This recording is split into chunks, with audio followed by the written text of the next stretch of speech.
Ne znam, prethodno imao zdravstveni, nisam prethodno nominat, tako godine imao zdravstveni problem, mozečan udar. Možda i to, pa.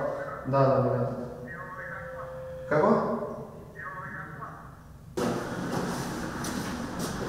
Možda ne trebaš reći.